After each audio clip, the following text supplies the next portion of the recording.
If you follow FMS at all, you know that we place a lot of emphasis on breathing and resetting your breathing and syncing your breathing during exercise and during movement.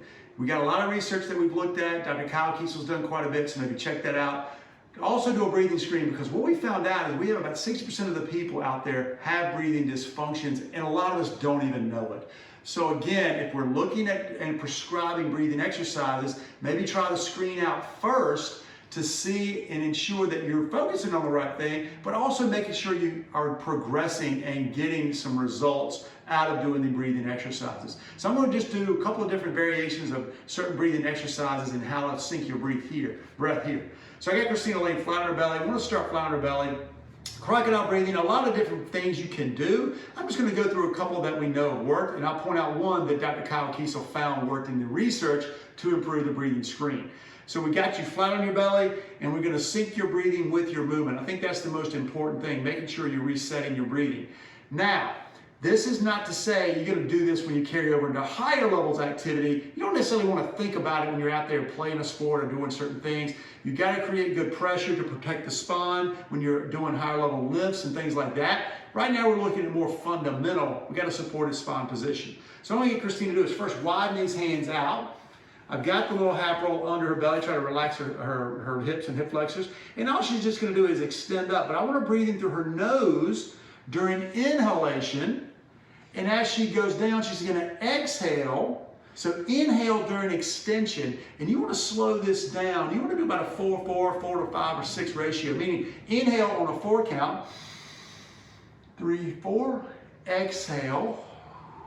Breathing out through your mouth on about a 6 count.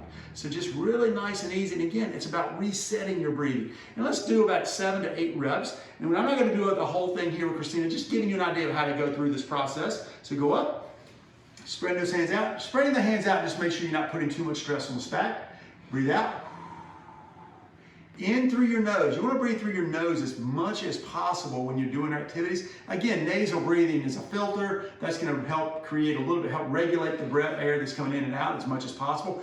And the reason we talk about exhaling, we want to get the air out. Again, it's about creating a good ratio of CO2 to oxygen is what we're really talking about. Now, we go from here, because just because we've reset it here doesn't mean we synced it with our movement patterns. Now let's get up in the hands and knees position, and let's just do a traditional cat-camel.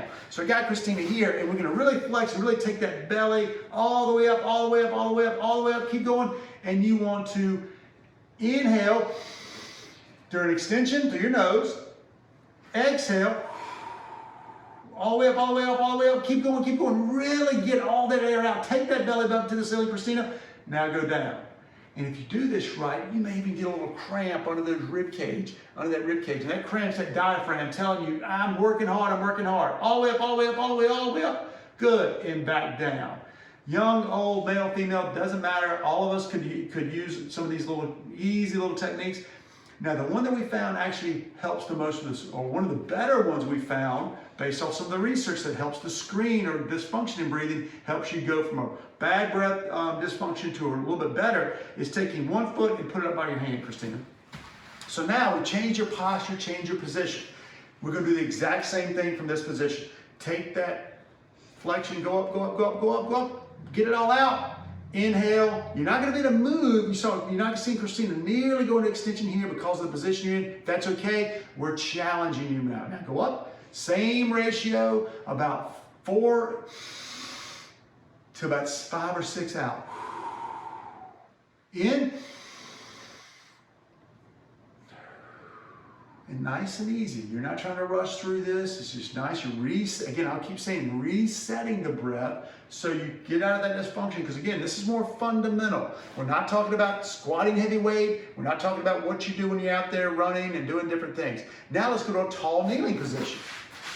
So again, just running you through different postures and different positions. And really one thing you're looking for, or what you're hoping to get out of the way here, what you're hoping to find out is one position more difficult for Christina versus the other? Does she feel like she has more difficulty syncing this breath with her movement? So even in tall kneeling, you can go see Gray, he does some loaded. I'm just going to do something. Just wrap your hands around your body, Christina. One hand in front, one hand in back. Sync a breath.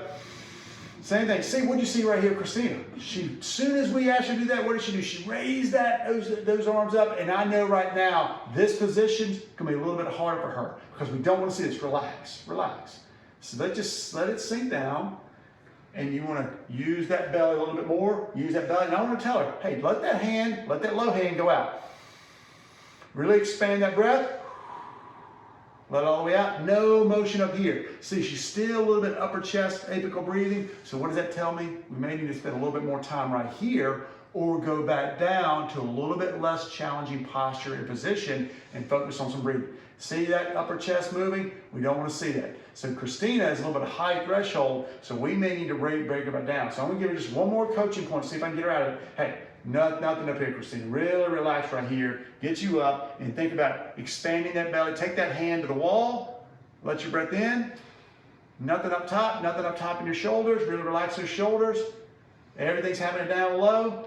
A little bit more quiet here, but I think for Christina, we might want to go down to a little bit less challenging posture and see if we can't get her breathing reset. She's still up here a little too much, which that's okay. We can go back down and get her breathing reset that way. Hey guys, if you like the video, definitely hit the thumbs up. And if you want to stay informed, hit the bell so we can notify you anytime we put up new videos. And of course, any questions or comments, put those at the end. We'll certainly be checking them out and trying to respond. Thanks so much. And remember, always move well and then move often.